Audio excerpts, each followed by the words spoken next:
Hallelujah. Glory to God.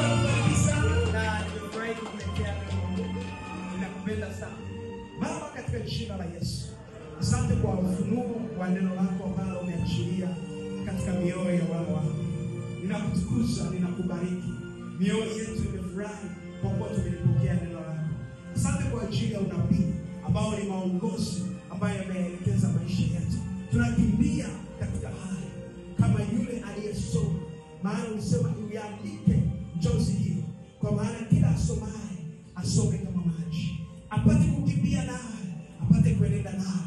Tunakimbia na huu ufunuo wa Kristo, tunakimbia nao tukiukomboa wakati katika ile hekima uliyoiachilia ndani yetu, katika jina la Yesu Kristo, amen. Mbarikiwe sana.